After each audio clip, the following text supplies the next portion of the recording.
नमस्कार, आज की बात में आपका स्वागत है। आज सबसे पहले मैं आपको वो तस्वीरें दिखाता हूं जो लोकतंत्र पर काला धब्बा है। ये तस्वीरें ऐसी हैं जो साबित करती हैं कि सच उजागर होने पर नेता किस तरह बौखलाकर मीडिया पर हमला करने से नहीं चूकते। आज लालू यादव के बेटे और बिहार के deputy chief minister Tejashwi Yadav से रिपोर्टर्स ने सवाल पूछने की कोशिश की तो उनके सिक्योरिटी गार्ड्स ने रिपोर्टर्स और कैमरा पर्सन पर हमला किया। तेजस्वी यादव देखते रहे, उन्होंने अपने सुरक्षा कर्मियों को रोकने की जहमत नहीं उठाई। तेजस्वी के सिक्योरिटी गार्ड्स ने पत्रकारों के साथ मारपीट की और एक वीडियो जर्नलिस्ट का कॉलर पकड़कर घसीटा। फिर दो सिपाहियों ने उसे जमकर पीटा। मारपीट उस वक्त हुई जब तेजस्वी यादव कैबिनेट की बैठक से बाहर निकल रहे थे। कुछ रिपोर्टर्स ने उनसे सवाल पूछने की कोशिश की। रिपोर्टर्स आगे बढ़े, सिक्योरिटी गार्ड्स ने पत्रकारों की पिटाई शुरू कर दी। एक कैमरा पर्सन को बुरी तरह पीटा गया। असल में सुरक्षा कर्मियों को तेजस्वी के मूड का अंदाजा था। उन्हें मालूम था कि तेजस्वी मीडिया से बचना चाहते हैं, क्योंकि तेजस्वी से उनके इस्तीफे को लेकर सवाल किया गया तो उन्होंने मीडिया पर बीजेपी के इशारे पर काम करने का इल्जाम लगाया और पत्रकारों को गुंडा कह दिया।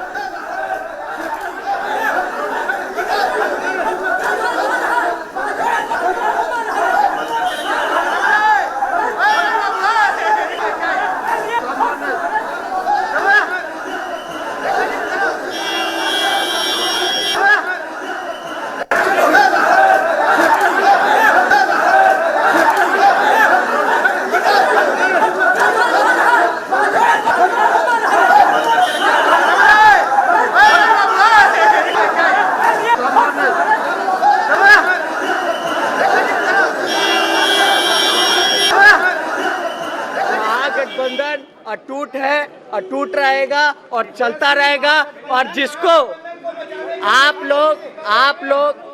लोग कुछ बीजेपी शासित जो बीजेपी माइंडेड मीडिया है, जो कई गुंडे जो मीडिया में आ गए हैं, उनको दिन पर दिन जो निराशा हो रही है कि ये गठबंधन टूट नहीं रहा, उनके लिए हम मीडिया के लोग गुंडे कैसे हैं? आपके सुरक्षाकर्मी गुंडों जैसा बिहेव कर रहे हैं।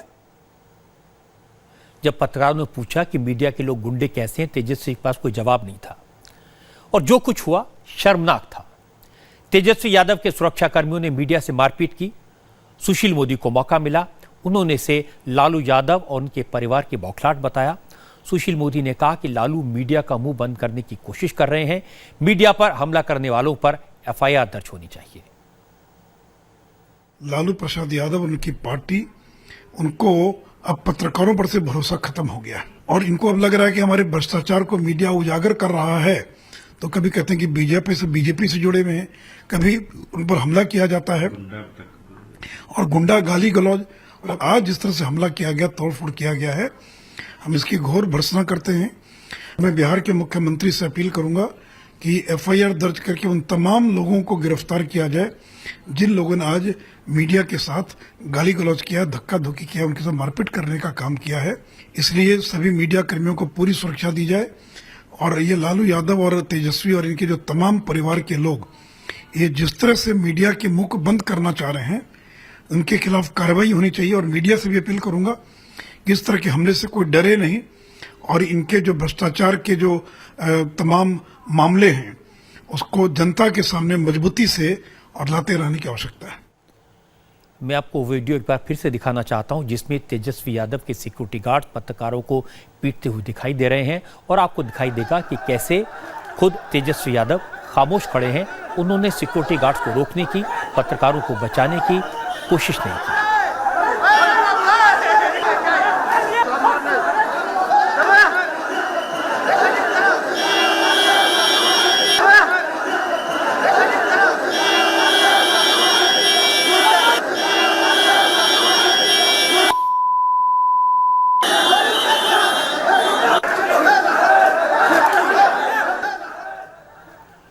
आपको याद होगा कल नीतीश कुमार ने, जेडीयू ने तेजस्वी यादव से कहा था कि वो जनता के सामने इल्जामात की सफाई दें। तब तो तेजस्वी यादव कुछ नहीं बोले, लेकिन आज मीडिया ने सवाल पूछे तो उन्होंने सवाल पूछने वालों को गुंडा बता दिया, बीजेपी का एजेंट बता दिया।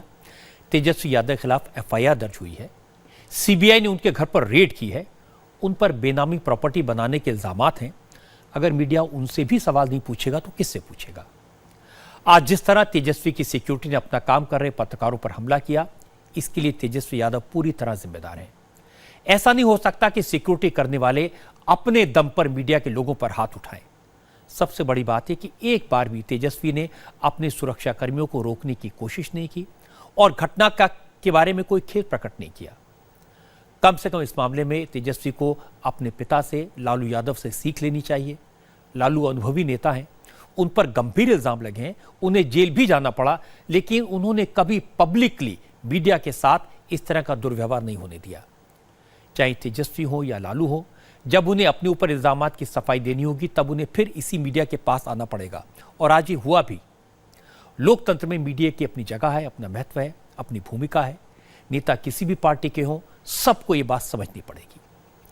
अब आपको दिखाते हैं कि तेजस्वी यादव ने जिन पत्रकारों को गुंडा कहा, जिस मीडिया को बीजेपी का एजेंट कहा, उसी मीडिया के सामने उसी का सहारा लेकर अपने ऊपर लगे आरोपों की सफाई भी दी। तेजस्वी ने सफाई में वही कहा जो लालू यादव 3 दिन पहले कह चुके हैं। तेजस्वी ने कहा कि जिस वक्त ये मामला बताकर इल्जाम लगाया जा रहा है, उस वक्त वो बच्चे थे। 14 साल बाद बीजेपी, नरेंद्र मोदी और अमित शाह उनके खिलाफ साजिश रच रहे हैं। असल में लालू यादव के घर पर सीबीआई की रेड के बाद आज पहली बार तेजस्वी यादव और नीतीश कुमार का आमना सामना हुआ। कैबिनेट की मीटिंग थी, इसमें लालू के दोनों बेटे तेजस्वी और तेज प्रताप शामिल हुए। कैबिनेट की मीटिंग के बाद तेजस्वी ने करप्शन के आरोप और सीबीआई के एफआईआर पर अपनी सफाई दी। तेजस्वी ने कहा कि यह सब साजिश है, बीजेपी उनसे डर गई है। सोचिए, क्या 13-14 साल का बच्चा कोई घोटाला कर सकता है?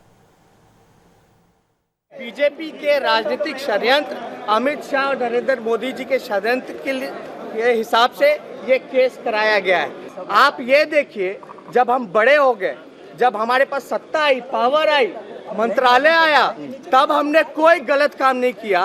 और 13-14 साल के उम्र का बच्चा वो राजनीतिक षड्यंत्र करके घोटाला करेगा, गलत काम करेगा?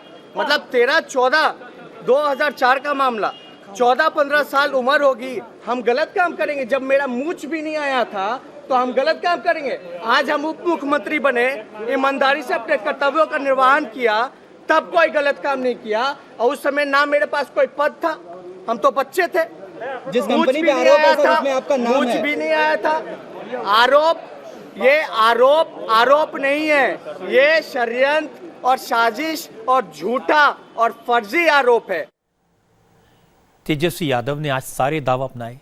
पहले उम्र का हवाला दिया, फिर मोदी और अमित शाह की साजिश की बात कही, फिर जाति का कार्ड खेला। उन्होंने कहा कि उन्हें पिछड़ी जाति का होने की सजा दी जा रही है। हमने गरीबों की बात की, हमने किसानों की बात की, मजदूरों की बात की, नौजवान की बात की, रोजगार देने की बात की, प्रधानमंत्री को उनके किए गए वादा को निभाने की बात की। इस बात की हम लोगों को सजा दी जा रही है क्योंकि हम पिछड़े परिवार से आते हैं। इस बात की हमको सजा दी जा रही है। हमने बिहार के लिए खून पसीना लगा करके, ईमानदारी से मेहनत करके तरक्की तक पहुंचाने की बात की, इसलिए हमारे ऊपर षड्यंत्र रचा जा रहा है। नोट करने वाली बात यह कि तेजस्वी ने उम्र का हवाला दिया, साजिश की बात की, लेकिन यह नहीं कहा कि इल्जाम गलत है। लेकिन बेनामी संपत्ति के कई केस ऐसे हैं जो उनके एडल्ट होने के बाद के हैं, उसके बारे में भी कुछ नहीं कहा। अब सीबीआई जांच करेगी, अदालत फैसला करेगी, इसमें तो वक्त लग सकता है। लेकिन जहां तक सियासत का सवाल है, ये फैसला 3-4 दिन में हो सकता है, क्योंकि जेडीयू ने तेजस्वी को कल 4 दिन का अल्टीमेटम दिया था। इस सारे मामले में लालू यादव लगातार नरेंद्र मोदी को जिम्मेदार ठहरा रहे हैं, अपने ऊपर लगे आरोपों को मोदी की साजिश बता रहे हैं। लेकिन आज आरएसएस प्रमुख मोहन भागवत ने कहा कि मोदी सिर्फ देश का भला करने के काम में लगे हैं। दिल्ली में मोहन भागवत ने प्रधानमंत्री मोदी पर लिखे किताब का विमोचन करते वक्त कहा कि नरेंद्र मोदी एक ऐसा जीवन जीते हैं जो संघर्षों से भरा है, संघर्ष से लड़ते रहे, मोदी ने हार नहीं मानी। बड़ी बात यह कि प्रधानमंत्री बनने के बाद भी नरेंद्र मोदी बदले नहीं। नरेंद्र भाई एक व्यक्ति के नाते, एक स्वयंसेवक के नाते, एक कार्यकर्ता के नाते गुजरात के मुख्यमंत्री बनने के पहले जैसे थे वैसे आज भी है। सारी दुनिया में नाम हो रहा है, लगातार प्रसिद्धि हो रही वगैरह, इसका परिणाम उनके व्यक्तित्व पर, कर्तृत्व पर, नेतृत्व पर नहीं है। व्यक्तित्व, कर्तृत्व और नेतृत्व के गुणों के कारण आज हमारा ध्यान नरेंद्र भाई की ओर है। कर्तृत्व का मूल कहां है? अपने ऐसा कहते उद्यमम, साहसम, धैर्यम, बुद्धि, शक्ति, पराक्रमः, षडेते यत्र वर्तन्ते तत्र दैव साहाय्यकृत। मोदी जी का चरित्र उस ढंग से आप पढ़ेंगे तो अच्छे गुण दिखेंगे आप, लेकिन उसके साथ साथ और एक बात होती है कि किसी कार्य को असंभव न मानते हुए जो होना चाहिए वो करने के लिए करना शुरू करना। होना क्या चाहिए इसकी बात तो आजादी के बाद निरंतर चली है अपने देश में। मोहन भागवत ने कहा कि मोदी देश के लिए आशा की किरण है। भागवत ने कहा कि मोदी के लिए कोई व्यक्तिगत स्वार्थ नहीं है, कोई मजबूरी नहीं है, वो जो करते हैं देश के भले के लिए करते हैं। नरेंद्र भाई का नेतृत्व देश का आशा की किरण क्यों बना? एक गुण है, वो गुण आदमी को चमकाते हैं, लेकिन उस चमक दमक में आदमी बह नहीं जाता, अपना काम ठीक करता है। इसका कारण क्या है? उसके पीछे भक्ति रहती है, राष्ट्र भक्ति रहती है, और भक्ति से आदमी काम करता है। आदमी अहंकार से भी काम कर सकता है, मैं करके दिखाता हूं। स्वार्थ काम करने की प्रेरणा है, भय पीछे लगा है, आदमी काम कर देता है। देश के भले के लिए जो उपयुक्त है वो मेरे लिए उपयुक्त है, देश के कल्याण के लिए आवश्यक है, हम जोड़ेंगे। आज प्रधानमंत्री बन गए नरेंद्र भाई, इसलिए बहुत कुछ कर पा रहे हैं। कल हो सकता है यह मौका आएगा कि जिसको कुछ करना है उसको प्रधानमंत्री नहीं बनना, ऐसा भी हो सकता है। तब हम क्या करेंगे? तब हम प्रधानमंत्री बनेंगे नहीं बनेंगे बात अलग है, हम उस भक्ति के साथ काम करेंगे। मोहन भागवत ने एक और बात कही। उन्होंने कहा कि सिर्फ मोदी के भरोसे रहने से कुछ नहीं होगा, अकेले मोदी क्या करेंगे? सरकार सब कुछ नहीं कर सकती, देश के हर नागरिक को योगदान देना चाहिए, तभी देश की तस्वीर बदलेगी। अपने समाज की एक बुरी आदत है, उनको एक ठेकेदार की आवश्यकता लगती है हमेशा, और अभी उनको एक ठेकेदार, अच्छा समर्थ ठेकेदार मिल गया है समाज के कल्याण का। खतरा यह है कि ठेकेदार के सर सब मर देंगे हम लोग और हम लोग सो जाएंगे। ऐसा नहीं होना चाहिए। मराठी में हम ऐसा कहते थे बचपन में, प्राइमरी स्कूल में ये पढ़ाते थे, थोर महात्मे होऊनी गेले, थोर महात्मा हो गए, चरित्र त्यांचे पहा जरा, उनके जैसा चरित्र देखो, उनका चरित्र पढ़ो, आपण त्यांच्या समान व्हावे, हम भी उनके समान बने, हाथ सापड़े बोध करा, यही अच्छा बोध मिलता है। लेकिन उनके जैसा, यानी नरेंद्र भाई की दाढ़ी है, मेरी भी दाढ़ी होगी, वो जैसे कपड़े पहनते वैसे कपड़े पहनूंगा, वो जैसा बोलते वैसा, ये नहीं है। ये दिखने वाली बातें हैं। दिखने वाली बातों के पीछे जो होने वाली बातें हैं, जिसके कारण दिखने वाली बातों से इतने बड़े काम हो गए, उन होने वाली बातों को इस चरित्र में पढ़ना और उन होने वाली बातों का अनुकरण करके चलना, इसकी आवश्यकता है। ये बात सही है कि पिछले 3 साल में नरेंद्र मोदी ने कोई छुट्टी नहीं ली। ये भी सही है कि मोदी न खुद सोते हैं, न दूसरों को सोने देते हैं, न खुद खाते हैं, न दूसरों को खाने देते हैं। मोदी की सबसे बड़ी खूबी यह है कि वो रिस्क लेने की हिम्मत रखते हैं। अगर उन्हें लगता है कि कोई कदम देश की भलाई के लिए जरूरी है तो उठाते हैं। नोटबंदी का फैसला, जीएसटी लागू करना, इजराइल का दौरा, हाल ही के ऐसे मिसाल हैं। लेकिन मोहन भागवत की बात भी सही है कि अकेले नरेंद्र मोदी के मेहनती होने से, ईमानदार होने से कुछ नहीं होगा। अगर देश को आगे बढ़ाना है तो हर नागरिक को अपनी जिम्मेदारी निभानी होगी। लेकिन मैं कहना चाहूंगा कि आरएसएस को भी अपनी भूमिका निभानी होगी।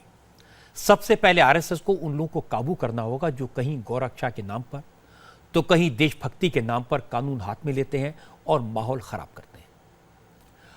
आरएसएस प्रमुख ने कहा कि मोदी जो करते हैं निस्वार्थ भाव से करते हैं, देश के लिए करते हैं, लेकिन राहुल गांधी उनकी बात से कतई सहमत नहीं है।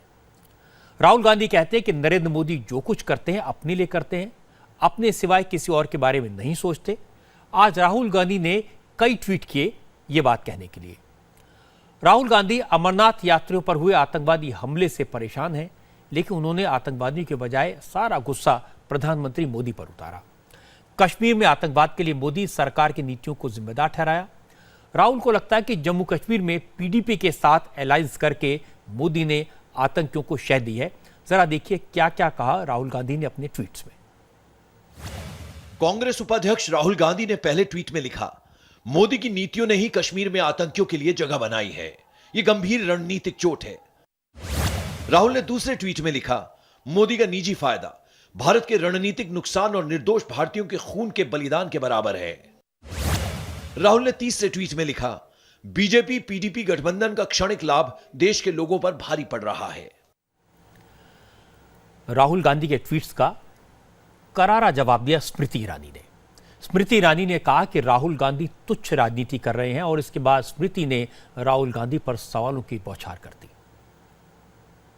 तुच्छ राजनीति का एक प्रमाण दिया है राहुल गांधी जी ने, जब नरेंद्र भाई मोदी ही नहीं बल्कि पूरा देश आतंकवाद के खिलाफ एक गंभीर युद्ध लड़ रहा है, तब राहुल जी का इस प्रकार से कटाक्ष करना अपनी छुट्टी से लौटने के बाद इस बात का संकेत है कि वो कोई भी मौका राजनीति करने का नहीं छोड़ेंगे। जहां तक कि देश का सवाल है तो ये देश भली भांति जानता है, हमारा इतिहास गवाह है कि आज कश्मीर से संबंधित जो चुनौतियां हैं वो चुनौतियां नेहरू गांधी परिवार की ही देन है। आज राहुल जी अपने ट्वीट में पर्सनल गेन का उल्लेख करते हैं। मैं उनसे पूछना चाहती हूं कि जब मणिशंकर अय्यर कांग्रेस के प्रतिनिधि पाकिस्तान जाकर गुहार लगाते हैं कि आप मोदी को हटाइए और हमको सत्ता की कुर्सी पर बिठाइए, तो क्या राहुल जी की निजी गेन के लिए है या उनकी एक पॉलिटिकल स्ट्रैटेजी है? जब उनकी पार्टी के लोग हमारे आर्मी चीफ को गुंडा बुलाते हैं, तो क्या ये राहुल जी की दृष्टि से उनका पर्सनल गेन के लिए स्टैंड था या एक पॉलिटिकल गेन के लिए स्टैंड है? तो देश ये भी जानता है कि बहुत जल्द वो दोबारा किसी छुट्टी पर निकल जाएंगे। इसलिए मैं तो इतना ही कहना चाहती हूँ कि ऐसे माहौल में जब देश एकजुट होकर आतंकवाद का सामना कर रहा है, इस प्रकार की टिप्पणियों से आतंकी जितने भी एलिमेंट्स हैं उनकी हौसला अफजाई होती है। वो लोग जो आतंकवाद के खिलाफ लड़ रहे हैं उनकी कमर तोड़ने का प्रयास जरूर है, राहुल जी जैसे स्टेटमेंट्स दे रहे हैं, लेकिन ना आर्म्ड फोर्सेस झुकेंगी ना ही हमारे सिक्योरिटी अपैरेटस झुकेगा। स्मृति ईरानी बहुत तीखे सवाल पूछती हैं, लेकिन उन्होंने राहुल पर कोई पर्सनल अटैक नहीं किया। मुख्तार अब्बास नकवी ने कह दिया कि राहुल गांधी मेंटली बैंकरप्ट हैं और मेंटली बैंकरप्ट पॉलिटिशियन की तरह व्यवहार कर रहे हैं। राहुल गांधी जी को अभी तक तो हम नॉन सीरियस पॉलिटिकल व्यक्ति समझते थे, लेकिन अब मेंटली बैंकरप्ट पॉलिटिकल व्यक्ति हों ये हम नहीं समझते थे। ये तमाम इस तरह के बेबुनियाद, बेसुरे और बेसिर पैर के बयान दे करके अभी तक जो नॉन सीरियस राजनीतिक व्यक्ति थे वो अब पूरी तरह से बैंकरप्ट, पॉलिटिकली बैंकरप्ट व्यक्ति के रूप में सामने आ रहे हैं। मुझे लगता है राहुल गांधी जो पॉलिटिकल हमले करते हैं बिना सोचे समझे कर देते हैं। वो ऐसी बातें कह देते हैं जिसका यकीन करना मुश्किल होता है। नरेंद्र मोदी की देशभक्ति पर सवाल उठाना, नरेंद्र मोदी की ईमानदारी पर सवाल उठाना, ये ऐसी बातें जिससे कांग्रेस के नेता भी एग्री नहीं करेंगे। अमरनाथ यात्रियों पर आतंकवादी हमले के बाद अगर राहुल गांधी आतंकवाद के खिलाफ सरकार के साथ खड़े होने की बात करते, आतंकवाद के खिलाफ लड़ाई में सपोर्ट की बात करते, तो उनका कद बढ़ता। वो चाहते तो सरकार की रणनीति पर सवाल उठा सकते थे, तो भी उनकी बात बनती। अब आपको जम्मू एंड कश्मीर की खबर बताते हैं। अमरनाथ यात्रियों पर अटैक के बाद काउंटर एक्शन में आर्मी ने 3 आतंकवादियों को मार गिराया है। यह एनकाउंटर कल रात शुरू हुआ था। आज की बात में मैंने आपको इस एनकाउंटर का अपडेट दिया था। 10 घंटे के बाद यह एनकाउंटर आज सुबह खत्म हुआ। इसमें 3 आतंकवादी मारे गए। मारे गए आतंकवादी कौन है, उनके पास से सिक्योरिटी फोर्सेस को क्या क्या मिला, उसकी पूरी डिटेल्स मेरे पास में, ये आपको बताऊंगा। लेकिन पहले आपको आतंकवादियों की बातचीत सुनवाते हैं। जिस वक्त सिक्योरिटी फोर्सेस ने आतंकवादियों को घेर लिया था, उस वक्त आतंकवादियों ने फोन के जरिए अपने साथियों से मदद मांगी। इसके बाद टेररिस्ट का पूरा नेटवर्क एक्टिव हो गया। फोन और मैसेजेस के जरिए एनकाउंटर साइट्स पर कश्मीरी नौजवानों को इकट्ठा होने की बात कही। आतंकवादियों को सिक्योरिटी फोर्सेस के घेरे से निकलने में मदद करने की अपील की गई। अस्सलाम वालेकुम मेरे भाइयों, तमाम भाइयों से, नौजवानों से गुजारिश है कि हमारे भाई इस वक्त रडबुगा में फंस चुके हैं। आरआर ने उनको घेरा लिया है, 2 मकानों को घेरा लिया है। प्लीज़ अपने घरों से निकलो, क्योंकि वो मुजाहिद हमारे लिए ही लड़ रहे हैं। उनकी जान बचाओ प्लीज़ प्लीज़। ये सेंड करो सब। बडगाम डिस्ट्रिक्ट में ये रडबुगा एक इलाका है, इसी में हमारे मुजाहिद भाई फंस चुके हैं। असल में जिन आतंकवादियों को सेना ने घेरा था उन लोगों ने अपने साथियों को फोन करके बताया कि वो घिर चुके हैं, उन्हें बचाने के लिए मदद करें। तभी उनके साथी आतंकवादियों ने ये ऑडियो मैसेज बनाकर सोशल नेटवर्क पर भेजना शुरू किया, लेकिन मदद मिल नहीं पाई क्योंकि तब तक आर्मी उस घर को जीरो इन कर चुकी थी जहां आतंकवादी फंसे हुए थे। ये ऑडियो क्लिप आप एक बार फिर से सुनिए। सिक्योरिटी फोर्सेस से घिरने के बाद आतंकवादी कितने बेचैन हो गए और किस तरह से इस ऑडियो क्लिप में रोते सुनाई दिए। अस्सलाम वालेकुम मेरे भाई और तमाम भाइयों से नौजवानों से गुजारिश है कि हमारे भाई इस वक्त राडबुगा में फंस चुके हैं। आरआर ने उनको घेरा लिया है, 2 मकानों को घेरा लिया है। प्लीज़ अपने घरों से निकलो क्योंकि वो मुजाहिद हमारे लिए ही लड़ रहे हैं। उनकी जान बचाओ प्लीज़ ये सेंड करो। सब बडगाम डिस्ट्रिक्ट में ये राडबुगा एक इलाका है, इसी में हमारे मुजाहिद भाई फंस चुके हैं। आतंकवादी एनकाउंटर जब भी होता है, जब भी फेस करते हैं, इसी तरह हथकंडे अपनाते हैं।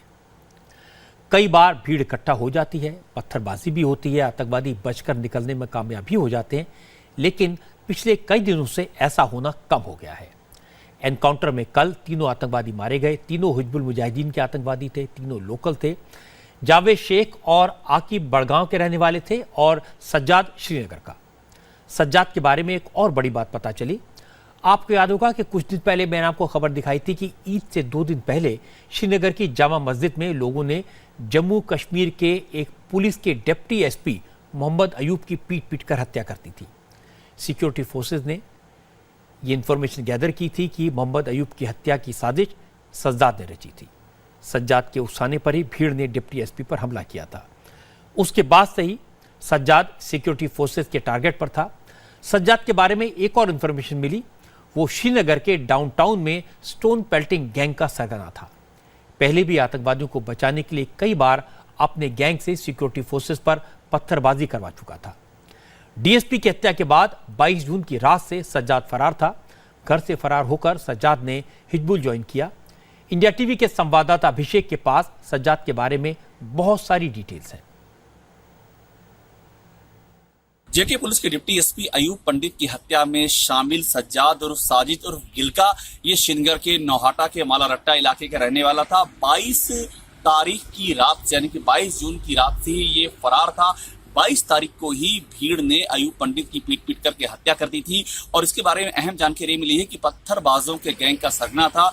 डाउनटाउन में पत्थरबाजी का पूरा सिंडिकेट ऑपरेट करता था। भाग करके ये आतंकवादियों के गुट का हिस्सा बन गया, बड़गांव चला गया, वहां के बिरवा इलाके में सक्रिय हो गया, वहां पर हिजबुल का नेटवर्क ज्वाइन किया और उनके साथ में मिल करके आतंकी गतिविधियों को अंजाम देने की कवायद करने लगा। सिक्योरिटी एजेंसियों ने इसके मूवमेंट को ट्रैक कर रखा था, चूंकि पहले ही उनके रडार पर था और आखिरकार एनकाउंटर में ये ढेर कर दिया गया। असल में सिक्योरिटी फोर्सेस सज्जाद और उसके दोनों साथियों को मारना नहीं चाहती थी, उन्हें जिंदा पकड़ने की कोशिश की गई ताकि दूसरे आतंकवादियों के बारे में, उनकी एक्टिविटीज के बारे में इंफॉर्मेशन मिल सके। लाउडस्पीकर से उन्हें सरेंडर करने को कहा गया, लेकिन सज्जाद और उसके साथियों ने फायरिंग शुरू कर दी। सिक्योरिटी फोर्स ने जवाबी कार्रवाई की, फिर आसपास के इलाके को खाली कराया और इस बीच आतंकवादियों ने उस घर में आग लगा दी जिसमें वो छिपे हुए थे और फायरिंग करते हुए बचकर निकलने की कोशिश की। जवाबी फायरिंग में तीनों मारे गए। Troops of JNK police along with 2 RR and 176 Battalion CRPF. Having laid the cordon, we gave adequate opportunities to the terrorists to surrender. Not only did they refuse to surrender, they retaliated with heavy gunfire. In the ensuing gunfight, the internal areas of the house caught fire, and finally the terrorists were forced to come out firing, attempting to break the cordon. In the attempt, the people in the cordon brought on effective fire and eliminated all 3 terrorists. The 3 terrorists who have been eliminated have been identified to be Javed Sheikh of Badgam and Sajjad of Srinagar. अभिषेक ने बताया कि सज्जाद और उनके साथियों ने हाल ही में Hizbul Mujahideen join की थी। आकिब और जावेद शेख दोनों बड़गाम के रहने वाले थे और दोनों ही पाकिस्तानी हैंडलर से इंस्ट्रक्शंस लेते थे। जेके पुलिस के डिप्टी एसपी अयूब पंडित की हत्या में शामिल सज्जाद और साजिद जब श्रीनगर से भागा तो सबसे पहले वो जावेद अहमद शेख के संपर्क में आया। जावेद अहमद शेख बड़गाम के बीरवा का रहने वाला था और वो भी इसी एनकाउंटर में मारा गया। वो 3 महीने से सक्रिय था। ये सारे वे मिलिटेंट थे जिन्होंने हाल ही में मिलिटेंसी ज्वाइन की और साथ में आकिब गुल जो किसी श्रीनगर के सनतपुरा का रहने वाला था उसने भी इनको ज्वाइन किया। आकिब गुल 29 जून को भागा था और भाग करके उसने इस पूरे ग्रुप को ज्वाइन किया था। इन तीनों ने मिलकर के हिजबुल के नेतृत्व में काम करना शुरू किया और हिजबुल के हैंडलर के ये संपर्क में आ गए और मिलकर के एक बड़ी आतंकी गतिविधि को अंजाम देने की योजना बना रहे थे। अहम बात यह है कि इनका जो लोकल सिंडिकेट है युवाओं का, उनसे इनका संपर्क था और उनको भी अपने नेटवर्क में शामिल करना चाह रहे थे। इससे पहले कि किसी बड़ी आतंकी घटना को अंजाम दे पाते, इनके कन्वर्सेशन ट्रैक किए गए, इनकी लोकेशन सुरक्षा एजेंसियों ने ट्रैक किया और इनको इनकाउंटर में ढेर कर दिया। जो अहम जानकारियां मिली है इनके पास से, जो साजो सामान बरामद हुआ है, उससे कई और भी आतंकी निशाने पर आ सकते हैं। इस बात की पूरी संभावना जताई जा रही है। ये बड़ा एनकाउंटर था। मैं आपको उस घर की हालत दिखाता हूं जहां पर आतंकवादी छिपे थे। ये घर बड़गांव के राडबुग इलाके में है। आप अपने टीवी स्क्रीन पर देख सकते हैं कि एनकाउंटर के बाद इस घर की क्या हालत हुई है। घर बुरी तरह जलकर बर्बाद हो गया। दीवार पर गोलियों के निशान आपको दिखाई देंगे। घर के भीतर कोई ऐसा हिस्सा नहीं बचा जो सही सलामत हो। गोलीबारी के दौरान घर के अंदर आग लगी थी। घर का सामान जलकर राख हो गया। सिक्योरिटी फोर्सेस ने बताया कि घर में आग लगने के बाद ही तीनों आतंकवादी घर से बाहर भागे और जब वो सिक्योरिटी फोर्सेस के हाथों मारे गए। हमारे पास पक्की खबर है कि अब जम्मू कश्मीर में आतंकवादियों के खिलाफ ऑपरेशन में और तेजी आएगी। टारगेटेड ऑपरेशन होंगे। सिक्योरिटी फोर्सेस ने आतंकवादियों की हिट लिस्ट बना ली है। इस लिस्ट में 65 आतंकवादी हैं और इनके एनकाउंटर का वक्त भी तय कर दिया गया है। अगले कुछ महीनों में इस हिट लिस्ट में शामिल ज्यादातर बड़े आतंकवादियों का सफाया किया जाएगा। आर्मी ने इसमें प्रायोरिटी लिस्ट बनाई है। जो ज्यादा एक्टिव और ज्यादा खतरनाक हैं उन्हें पहले एलिमिनेट किया जाएगा। इनमें अबू दुजाना का नाम सबसे ऊपर है। अबू दुजाना लश्कर का आतंकी है। ये साउथ कश्मीर का डिविजनल कमांडर है। कुछ दिन पहले ही इसे सुरक्षा बलों ने घेर लिया था, लेकिन पत्थरबाजों की मदद लेकर ये भाग गया। अबू दुजाना के अलावा अबू हमस, उसामा उर्फ वसीम और जीनत उल इस्लाम जैसे आतंकवादियों के नाम भी आर्मी की हिट लिस्ट में टॉप पर है। यह हिट लिस्ट अमरनाथ यात्रियों पर हुए हमले के बाद तैयार की गई है। प्रधानमंत्री ने अमरनाथ यात्रियों पर हमले के बाद सेंट्रल टीम को कश्मीर भेजा था। इस टीम ने वहां के सिक्योरिटी इंतजामात का जायजा लिया, चीफ मिनिस्टर से मुलाकात की, सीनियर अफसरों से मिले और अपनी रिपोर्ट पीएमओ को दी। इस टीम में केंद्रीय गृह राज्य मंत्री हंसराज अहीर भी थे। हंसराज अहीर ने बताया कि कश्मीर में आतंकवादियों के खिलाफ ऑपरेशन शुरू हो चुका है। सिक्योरिटी फोर्सेस की हिट लिस्ट के बारे में वो खुलकर तो नहीं कहा, लेकिन इतना जरूर कहा कि किसी भी आतंकवादी को अब छोड़ा नहीं जाएगा। उनके पूरी इन अपराधियों को माफ़ नहीं कर सकते। इतना बड़ा उन्होंने अपराध किया है। निहत्तों पर, ऐसे देश भगवान के दर्शन के लिए जाने वाले लोगों पर हमला करना, इनका कोई धर्म भी नहीं होता है, इनके कुछ भविष्य भी नहीं है इन लोगों का। ऐसे लोगों ने हमला किया है, उन्हें तो माफ़ नहीं करेंगे। और इसी सब प्रयासों में देखा होगा आपने, रात भर में इनकाउंटर में 3 आतंकियों को ढेर कर दिया गया है और वो भी नहीं बचेंगे। कोई भी नहीं बचेगा इसमें से जिन्होंने हमला किया है। कौन सा संगठन है, क्या है, ये बात अलग है। किसने अपराध किया उसको छोड़ा नहीं जाएगा। मतलब आतंकवादियों की हिट लिस्ट तैयार है ओवरऑल, केंद्र सरकार ने हिट लिस्ट तैयार कर रखी है, किसी को बख्शा नहीं जाएगा। आतंकवाद ही हिट लिस्ट पे है। आतंकवाद पूरा समाप्त दुनिया से होना चाहिए। महबूबा मुफ्ती ने आज एक बड़ी बात कही। उन्होंने कहा कि अमरनाथ यात्रियों पर हमले के पीछे एक बड़ी साजिश थी। ये लोग चाहते थे कि देश में कम्युनल राइट हो जाए, इसलिए शिव भक्तों को जानबूझकर निशाना बनाया गया। महबूबा ने गुजरात के लोगों की तारीफ की। कहा ऐसे वक्त में उन्होंने जो सब्र और हिम्मत दिखाई वो बड़ी बात है। जम्मू और पूरे मुल्क के लोगों को मुबारकबाद देना चाहती हूँ कि जिन लोगों ने ये अटैक किया उनका ये भी मकसद था कि जो पूरे मुल्क के अंदर कम्युनल राइट्स हो, आपस में लोग लड़ पड़े। तो जिस तरह से हमारे लोगों ने, पूरे मुल्क के लोगों ने सब्र व तहम्मुल का जिस तरह उन्होंने इजहार किया, मैं उसको सलाम करती हूँ। वो जो गुजरात की जो फैमिलीज थे जिनके लोग इसमें जाँ बहक हुए, मैं जब उनसे मिली, जिस तरह से उनका सलूक जो उनका था, कितना उन्होंने सब्र व तहम्मुल से काम लिया, मैं समझती हूँ हम सबको उनसे सीखने की ज़रूरत है कि इतनी बड़ी मुसीबत की घड़ी में जब कोई उनके पास गया जाता है तो जिस तरह से उन्होंने बातचीत की, जिस तरह से उन्होंने अपनी तकलीफ का इजहार किया, वो वाकई सराहने के काबिल है। जम्मू कश्मीर में सिक्योरिटी फोर्सेज ने पिछले कुछ महीनों में आतंकवादियों के खिलाफ टारगेटेड ऑपरेशन किए हैं। इसका असर दिखाई दिया है। बड़ी संख्या में आतंकवादी मारे गए हैं। जिन आतंकवादियों ने पुलिस पार्टियों पर हमला किया था, आर्मी कैंप पर हमला किया, डीएसपी की हत्या की, उन सबको चुन चुनकर मार दिया गया है। अब अमरनाथ यात्रा पर हमला करके आतंकवादियों ने अपने ताबूत में आखिरी कील ठोक दी है और इसका असर आपको आने वाले दिनों में दिखाई देगा। अब एक ऐसी तस्वीर मैं आपको दिखाना चाहता हूं जिसमें बहुजन समाज पार्टी के एक नेता की बेटी की दबंगई पूरी दुनिया के सामने दिखाई देगी। तस्वीरें मेरठ के एक बड़े गर्ल्स स्कूल की हैं। स्कूल के सीसीटीवी के तस्वीरों में सबसे आगे बुर्का पहने और हाथ में हंटर थामे जो महिला दिखाई दे रही है वो मेरठ के बीएसपी नेता और उत्तर प्रदेश के पूर्व मंत्री, मायावती की सरकार में मंत्री रहे हाजी याकूब कुरैशी की बेटी आशमा है। आरोप है कि सोमवार को हाजी याकूब की बेटी आशमा अपने सपोर्टर्स के साथ मेरठ के एमपीजीएस स्कूल में जबरन घुसी। आशमा ने स्कूल के छात्राओं और टीचर्स पर हंटर चलाए, हंगामा किया, काफी देर तक दंगा किया। आशमा ने छात्राओं और टीचर्स की पिटाई क्यों की, हंटर क्यों चलाए, इसकी वजह भी सुनेंगे और वजह सुनेंगे तो आप हैरान हो जाएंगे। दरअसल हाजी याकूब कुरैशी के रिश्तेदार की 2 बेटियां मेरठ के एमपीजीएस स्कूल में पढ़ती हैं। शुक्रवार को दोनों स्कूल नहीं आई। स्कूल में पढ़ने वाली दूसरी छात्राओं के मुताबिक उन्हें स्कूल के बाहर देखा गया था। शनिवार को जब दोनों छात्राएं स्कूल पहुंची तब स्कूल के एक टीचर ने दोनों को डांटा। यही बात हाजी याकूब कुरैशी की बेटी आसमा को सहन नहीं हुई और सोमवार को आसमा अपने समर्थकों के साथ स्कूल में घुस गई और फिर जमकर बवाल किया।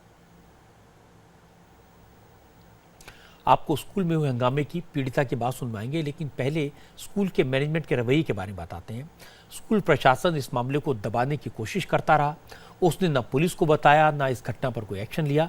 लेकिन हाजी याकूब कुरैशी की बेटी आसमा ने 8वीं क्लास की जिस बच्ची को हंटर से पीटा था, उसने अपने परिवार वालों को पूरी घटना बताई। परिवार वालों ने स्कूल प्रिंसिपल से बात की पर कोई एक्शन नहीं हुआ, तो परिवार वाले पुलिस स्टेशन पहुंचे। तब मामले में तूल पकड़ा।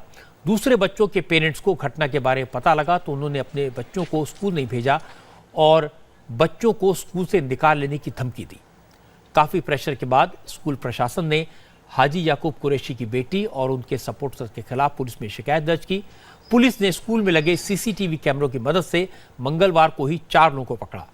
आज 3 और लोगों को पकड़ा गया। पुलिस ने 7 लोगों में से 5 को जेल भेज दिया है।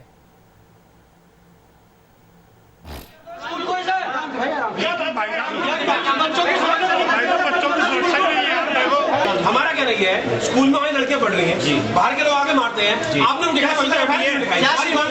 हाँ बताइए, स्कूल बंद कर दो। ऐसा है आपकी बच्चियां नहीं हो, मेरी बच्चियां। पेट्रोल बोतल में भर दिया आग लगाने के लिए, उसके पीछे भागिए। रस्टिकेट करो और सजा मिलनी चाहिए। हिम्मत को बढ़ावा दे रहे हैं, द्वारा दबाया जा रहा मामला, सजा मिलनी चाहिए। ऐसे परिवार में होना चाहिए। तालाबंदी करेंगे तो बड़ी सजा है, टीसी मिलना।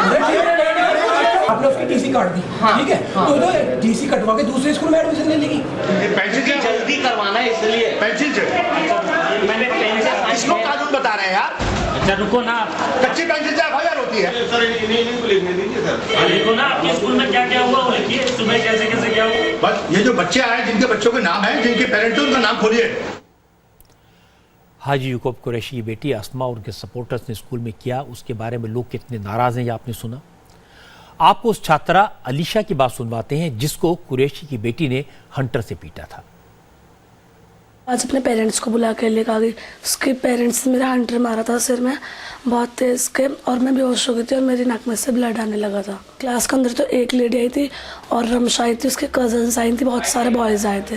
हाँ, टीचर के साथ बदतमीजी करी थी। टीचर ने कहा था कि आपको अलाउड नहीं है स्कूल में ऐसा कुछ करने के लिए, आपको किसने परमिशन दी है। तो टीचर से कहने लगे तुम सिखाओगे हम क्या करेंगे, कुछ नहीं करेंगे, तुम अंदर जाके चुपचाप बैठो। सब रो रहे थे, पूरी क्लास, जब मैं बेहोश हुई थी पूरी क्लास रो रही थी। बीएसपी नेता हाजी याकूब कुरैशी की बेटी की इस दबंगई पर स्कूल प्रशासन एक दिन तो खामोश रहा, लेकिन बाद में स्कूल की प्रिंसिपल कहने लगी कि हाजी याकूब की बेटी बुरके के अंदर हंटर छिपा कर लाई थी। सलूशन ये निकाला कि स्कूल में अब बुरका पहनकर आने पर पाबंदी लगा दी गई है। हमारी ही स्कूल की लड़की थी जो उसके साथ में थी, जो उसको मौसी बोल रही थी, वो उसको ऊपर लेके गई सीधे क्लास में। यहाँ सारे बच्चों का एग्जाम चल रहा था, पूरे स्कूल की टीचर्स एग्जाम में बिजी थी। सीधा क्लास में ले गई, 8th क्लास में उसने दरवाज़ा खोला और उसके साथ जो लड़की थी उसने एक लड़की की तरफ पॉइंट करके बोला, मौसी ये वो लड़की है, और उस लड़की को पकड़ के उसने उस पर हंटर बजा दिया। जब तक टीचर ने बीच बचाव करा, उसके बीच में पड़ी, उसको बाहर निकाला क्लास में से, बस वो लेके अपने साथियों को और बस सीधे निकल गई गेट से। गेट वाले को तो पता भी नहीं लगा कि कोई वारदात हो गया। इस इंसिडेंट का तो बाद में पता लगा जब वो चली गई यहाँ से। एक महिला के ऊपर सभी विश्वास कर लेते हैं, कोई सोच नहीं सकता कि एकदम से वो ऐसा एक्शन ले सकती है। बुरके के अंदर छुपा के वो हंटर लाई थी। जब वो आई स्कूल में तो दिख नहीं रहा था, वो बुरके के अंदर कुछ भी छुपा के ले आई। तो इसीलिए अब ये डिसाइड कर लिया कि बुरका पहन के महिला स्कूल के अंदर नहीं आएंगी। पुलिस ने पीड़ित छात्रा की शिकायत के बाद मामले की जांच शुरू की। पुलिस का दावा है कि जल्दी ही हाजी याकूब कुरैशी की बेटी को भी गिरफ्तार कर लिया जाएगा। 3 लोगों को उसमें जेल भेजा है और आज 2 लोग और पकड़े हैं जो सीसीटीवी फुटेज से जिनकी काफ़ी शक्ल मिलती है। कंफर्म करने के बाद इनको जेल भेजेंगे और जो लोग शेष रह गए हैं उनको हम लोग जो आइडेंटिफाई हैं उनको हम लोग न्यायालय से आज NBW-82 के लिए अप्लाई कर रहे हैं और गिरफ्तारी का हर संभव प्रयास कर रहे हैं और हमको उम्मीद है हम लोग शीघ्र गिरफ्तार भी करेंगे। ये महिला कौन है? किस परिवार से था? ये पूर्व मंत्री जी की बेटी है। स्कूल प्रशासन ने पहले शुरू में उन्होंने न तो हमसे सूचना दी न हमसे कोई सहयोग लिया। बड़ी मुश्किल से कल उन्होंने हमको कंप्लेंट लिखा पढ़ी में दर्ज करी है और सीसीटीवी फुटेज भी कल ही उन्होंने उपलब्ध कराए और उनके खिलाफ भी हम लोग लिख रहे हैं कि इन्होंने इतने सीरियस मामले को इतने हल्के में लिया और जिला पुलिस को उन्होंने सूचना नहीं दी। अब तक तो हमने सिर्फ हाजी याकूब कुरैशी के कारनामे सुने थे। अब पता चला कि उनकी बेटी भी अपने पिता की तरह सर्वगुण संपन्न है। पिताजी पर सर काट कर लाने पर 51 करोड़ का इनाम देने का ऐलान करने का इल्जाम था। बेटी स्कूल में घुसकर बच्चों पर हंटर चलाती है और यह हाल तब है कि जब इनके पिता सरकार में नहीं है, मंत्री नहीं है, अब मायावती की सरकार नहीं है, वो MLA भी नहीं है। जब सरकार में रहे होंगे, जब ये मंत्री थे, तब ये लोग क्या करते होंगे, इसकी सिर्फ कल्पना की जा सकती है। उत्तर प्रदेश के मुख्यमंत्री योगी आदित्यनाथ ने अफसरों को हिदायत दी है कि चीफ मिनिस्टर के दौरों के वक्त किसी तरह के विशेष इंतजामात न किए जाएं। दरअसल चीफ मिनिस्टर के दौरे से पहले जिले के अफसर रेड कारपेट, टेंट, AC और कूलर जैसे इंतजामात करते रहे हैं। इससे योगी आदित्यनाथ काफी नाराज हैं। कई बार उन्होंने अफसरों को समझाया, लेकिन फिर भी यह सिलसिला जारी है। तो आज उन्होंने लिखित आदेश जारी किया। मुख्यमंत्री के प्रमुख सचिव ने एक ऑर्डर जारी किया और ऐसे इंतजामात से बचने का कहा।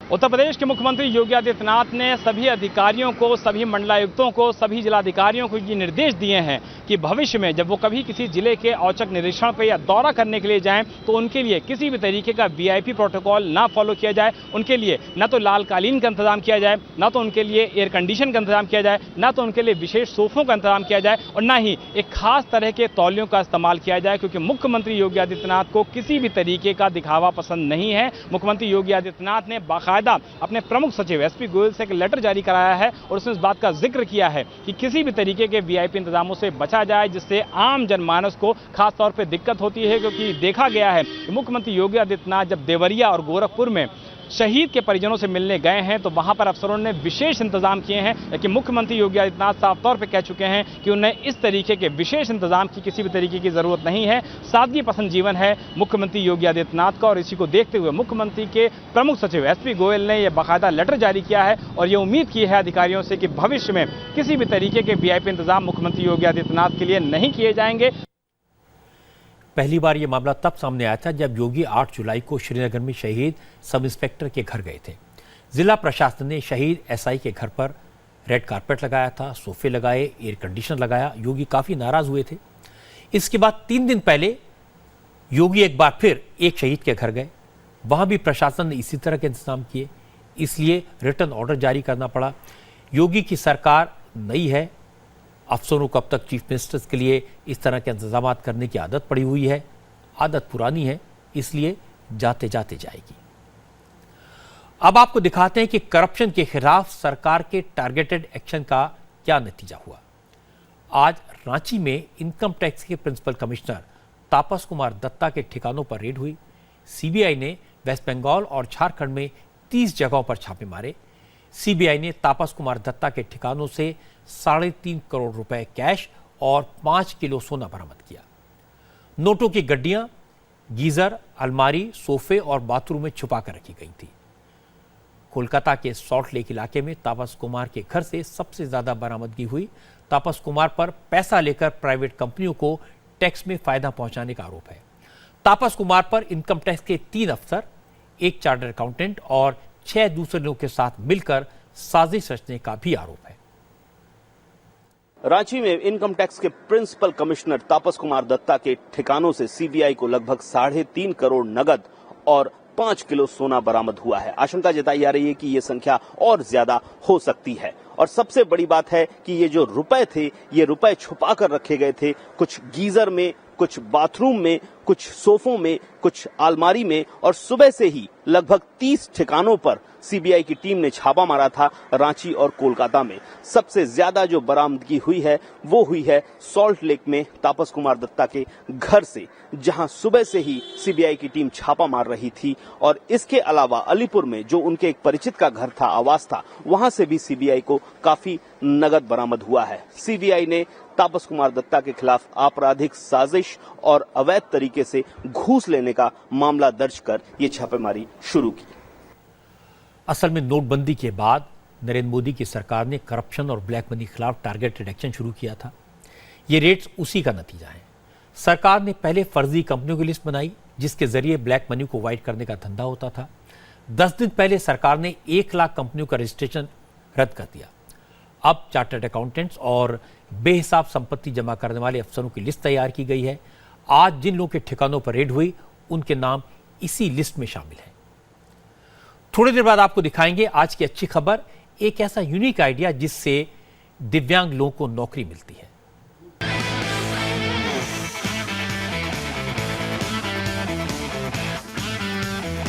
अब मैं आपको एक ऐसे रेस्टोरेंट में लेकर चलता हूं जो अपने आप में अनोखा है। 6 दोस्तों ने मिलकर एक रेस्टोरेंट खोला। इसमें ऐसे लोग काम करते हैं जो न सुन सकते हैं न बोल सकते हैं। रेस्टोरेंट का नाम है इकोस। अब तक पब्लिक डीलिंग वाली जगहों पर इस तरह के लोगों को, डेफ एंड डम्ब लोगों को मौका नहीं दिया जाता था। लेकिन 6 दोस्त इकट्ठा हुए, दिल्ली के मोतीबाग इलाके में डेफ एंड डम्ब स्टाफ के साथ रेस्टोरेंट चेन शुरू की। इस कोशिश को लोगों ने बहुत सपोर्ट किया और अब दूसरे शहरों में इसी तरह के रेस्टोरेंट खोलने की कोशिश की जा रही है।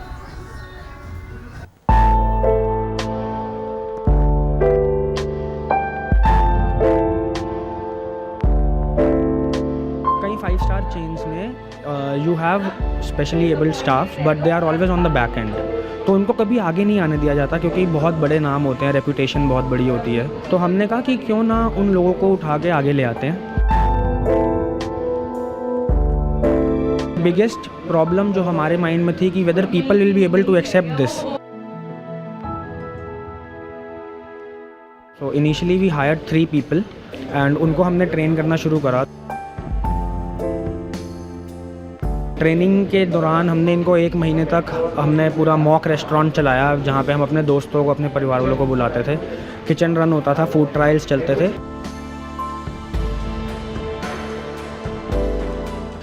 जब कोई आएगा तो एक तो उसको पहले पता कैसे चलेगा कि ये जो रेस्टोरेंट है ये मैनेज्ड है डिफरेंटली एबल्ड स्टाफ के थ्रू। तो इसके लिए हमने एक कार्ड निकाला। सो ये कार्ड है, इस पे लिखा हुआ है कि eat engage energize with a cafe managed by differently abled staff.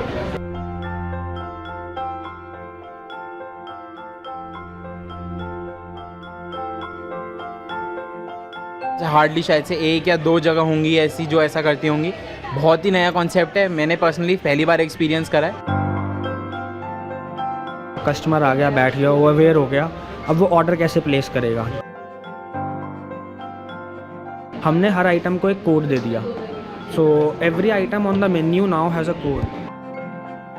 The customer is required to do now, he is sent a pad along with the menu and a pen, so he just needs to mention the code over here, the quantity, and in case he needs any customization, अगर उसको कुछ भी चाहिए अपने खाने में, मिर्च मसाला कम चाहिए या चीज़ ज़्यादा चाहिए, तो वो यहाँ पे मेंशन करके दे सकता है।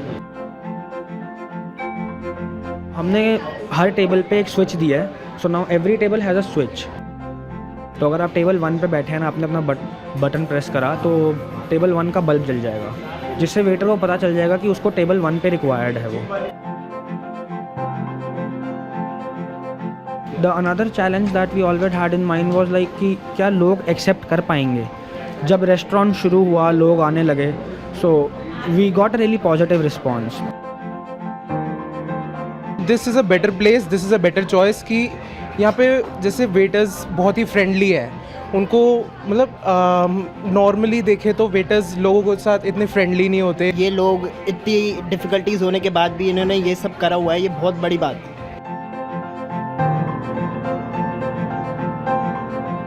Today we have a team of around 10 people in Satyaniketan and around 13 people in Bangalore, out of which we have hired 4 girls. So हम ट्राई कर रहे हैं कि हम लड़कियों को भी साथ साथ अपनी ऑर्गेनाइजेशन में इंडल्ज करें, जहाँ पे उनको भी एक इक्वल प्लेटफॉर्म मिले। इन 6 दोस्तों ने बड़ा अच्छा काम किया। ऐसे लोगों को जो बोल नहीं सकते, सुन नहीं सकते, उनके साथ स्टाफ के बना कर के रेस्टोरेंट शुरू करना बड़ा काम है। और इससे भी बड़ी बात यह कि इस आइडिया को लोगों ने सपोर्ट किया, पसंद किया। इस तरह की और कोशिश की ज़रूरत है जिससे फिजिकली चैलेंज लोग अपने पैरों पर खड़े हो सकें, वो किसी की मदद के मोहताज न रहें और एक सम्मान की ज़िंदगी जिएं। थोड़ी देर बाद आपको दिखाएंगे टीम इंडिया के नए कोच रवि शास्त्री का इंटरव्यू। जितने सवाल उठे उन सब का जवाब आज रवि शास्त्री ने इंडिया टीवी को दिया।